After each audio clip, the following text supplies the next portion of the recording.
স্বৈরাচার বিরোধী আন্দোলনে বিগত স্বৈরাচার বিরোধী আন্দোলনে আগুন বাস স্ট্যান্ডে আমাদের জাতীয়তাবাদী যুবদল কুলিয়াচর উপজেলা শাখার সদস্য হাসান আলী নিহত হয়েছিল। এরকম আমাদের আরও যারা সহকর্মী নিহত হয়েছে, আজকে সকাল থেকে আমরা তাদের কবর জিয়ারত করেছি। এই পর্যায়ে আমরা হাসান আলী কবর জিয়ারতের প্রেক্ষাপটে আমি আপনাদের সামনে দুটি কথা বলার জন্য দাঁড়িয়েছি। আসলে আজকে এখানে যাওয়ার জন্য আসছি, কথা বলার বিষয় নয়। তারপরেও পরম করুণা আল্লাহ তাআলার প্রতি আমরা লাখো কোটি শুকরিয়া আদায় করছি যে নির্বাচনে এই ভৈরব কুলিয়াচর সর্বস্তরের মানুষ দলমত নির্বিশেষে আপনারা ভোট দিয়ে আমাকে নির্বাচিত করে সংসদ সদস্য বানিয়েছেন। পরবর্তীতে দলের চেয়ারম্যান বর্তমানে মাননীয় প্রধানমন্ত্রী জনাব তারেক রহমান সাহেব আপনাদের এই যে অর্জন, আপনাদের এই যে ভোটের মাধ্যমে নির্বাচিত করা, এর ফল হিসাবে আপনাদেরকে গণপ্রজাতন্ত্রী বাংলাদেশ সরকারের মন্ত্রী পরিষদের একজন প্রতিমন্ত্রীর দায়িত্ব উনি আমাদেরকে দিয়েছেন। আমরা আলহামদুলিল্লাহ আল্লাহর কাছে শুকরিয়া আদায় করি এবং মাননীয় প্রধানমন্ত্রী জনাব তারেক রহমান সাহেবকে আমরা ভৈরব কুলিয়াচরবাসী আমরা কৃতজ্ঞতা জানাই, ওনাকে ধন্যবাদ জানাই। আজকে হাসান আলীর কবর জিয়ারত করতে এসেছি। এই হাসান আলীরা জীবন দিয়েছিল কেন, এটা আমরা সকলেই জানি। একটা ভোটের অধিকার, গণতন্ত্রের জন্য। সেই প্রক্রিয়া আমরা অনেকটা সম্পন্ন করেছি ইনশাআল্লাহ। এখন আমরা সরকার গঠন করেছি, আমাদের কিন্তু দায়িত্ব বেড়ে গেছে।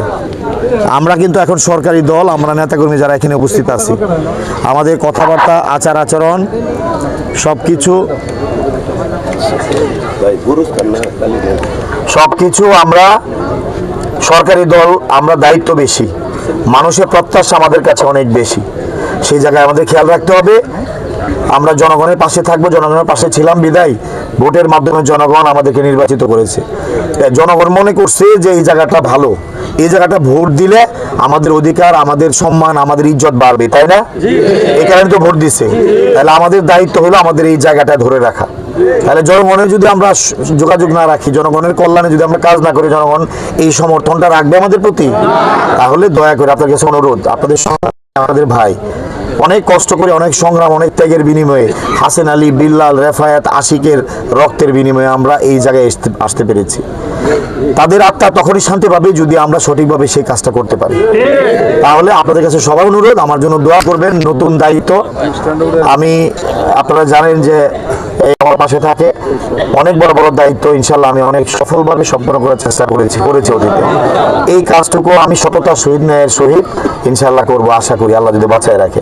আর আপনারা মনে করেন না যে আলম ভাইয়ের তো ফোনে পাই না, দৌড়তারি না, আলম ভাই কই গেল গা, ভোট দিয়ে কি ভুল করলাম, আলম ভাই হারাই নিলাম? আলম ভাই আপনাদের হৃদয়ের মধ্যে আছে, অন্তরের মধ্যে আছে। যেখানেই থাকি, যে অবস্থায় থাকি, আমি আপনাদের আলম। আমাকে যেভাবে আগে পাইছেন, আমি আগে বলেছি না, এখন এইভাবেই পাবেন। আমি ইনশাআল্লাহ দুদিন ধরে কুলিয়াচর ঘুরতেছি, যেভাবে আমি আগে ঘোরাঘুরি করছি এইভাবেই আছি। চিন্তার কোনো কারণ নাই, কাজ করতে হবে। আমি অনেক ওয়াদা করেছি, আপনারা আমরা সবাই ভোট নিতে গিয়ে আমরা মানুষকে অনেক ওয়াদা করছি না, রাস্তাঘাট, ব্রিজ, কালভার্ট, এটা করব সেটা করব। সেই কাজগুলো করার জন্য আমাদের শুরু করতে হবে প্রক্রিয়া। ইনশাআল্লাহ দোয়া করবেন আমি যাতে কথায় বিশ্বাসী না, কাজ করে দেখাতে পারি। জনগণকে শান্তি শৃঙ্খলা বজায় রাখতে হবে। দ্বিতীয়ত উল্লেখযোগ্য বিষয় হলো এলাকার মধ্যে চুরি ডাকাতি এগুলো বেড়ে গেছে। কারণ কি? মাদক। এই মাদক কোনো অবস্থাতেই সহ্য করা হবে না। মাদকটা একদম, যারা মাদক ব্যবসা করে, মাদক কারবারি করে, দয়া করে অনুরোধ করলাম এই রাস্তা থেকে দূরে সরে যান। প্রশাসনের লোক আছে এখানে। ঈদের পর থেকে অভিযান শুরু হবে মাদক কারবারি এবং সেবনকারী কেউ এলাকায় থাকতে পারে। আমার যুব সমাজকে আমি ধ্বংস হতে দেব না এই মাদকের কবলে। অতএব আমরা একটা সামাজিক আন্দোলন গড়ে তুলবো, সবাই মিলে আমরা বুঝাবো। তাদের কাজ লাগবে, কর্ম লাগবে বা কোনো কিছু লাগবে, আমরা ব্যবস্থা করব। কিন্তু এই রাস্তা থেকে বের হয়ে আসতে হবে। এজন্য সবাইকে সহযোগিতা করতে হবে। আসছেন, সবাইকে ধন্যবাদ। আমার জন্য দোয়া চাই। আমার নেতা মাননীয় প্রধানমন্ত্রী তারেক রহমান সাহেবের জন্য দোয়া করবে, আল্লাহ যেন ওনার যে পরিকল্পনা নিয়ে আগাচ্ছেন সফল হতে পারেন ইনশাআল্লাহ। আপনারা ইতিমধ্যে দেখছেন, আপনারা কি খেয়াল করেছেন যে কৃষকদের কথা বলেছিলাম আমরা, কৃষক কি কৃষির হয়েছে, কাজ শুরু হয়েছে ইনশাআল্লাহ। ফ্যামিলি কার্ডের কথা বলছিলাম, কি আরম্ভ হয়েছে 14টা উপজেলা। ভৈরবকুলিয়ার চরের কি এই কনস্টিটিউয়েন্সি নির্বাচনী এলাকার কোন উপজেলা পড়ছে? কোনটা পড়ছে? ভৈরব 8 নম্বর ওয়ার্ডের তুলাকান্দি, শিমুলকান্দি ইউনিয়নের। ঠিক আছে, তার মানে কি শুরু হয়েছিল প্রক্রিয়া? তাহলে নেতা আপনাদের প্রতি দৃষ্টি রাখছে, বোঝা যায় না? 14টা থানার মধ্যে কেন ভৈরব পড়বে? নিশ্চয়ই নেতার দৃষ্টি আছে, দোয়া করবেন, এটাই একটা লক্ষণ। ঠিক আছে, আল্লাহ যদি বাঁচিয়ে রাখে আরো অনেক চমক আসবে, আরো অনেক আমরা কাজ করব। আমার কাজ হলো মানুষের কল্যাণ করা। আমি আগেও বলেছি, রাজনীতি আমি কিছু নিতে আসি না, দিতে আসছি। কিন্তু আমার নেতাকর্মীর কাছে আমার কোনো রোধ, এমন কোনো কাজ, এমন কোনো আচরণ, এমন কিছু করা যাবে না যাতে আমার বা আমার দলের বদনাম হবে, সরকারের বদনাম হবে। আমরা পাবো না ইনশাআল্লাহ। ধন্যবাদ সবাইকে। আমি জানি আমার কর্মী, আমার নেতারা সবসময় ভালো মানুষ, ভদ্র এবং সবসময় মানুষের পাশে থাকে ইনশাআল্লাহ। সেই কারণে মানুষ আমাদেরকে মূল্যায়ন করেছে, মানুষ আমাদেরকে সুযোগ দিয়েছে। এখানে অনেক সনাতন ধর্মাবলম্বীও থাকতে পারেন, তাদেরকেও ধন্যবাদ।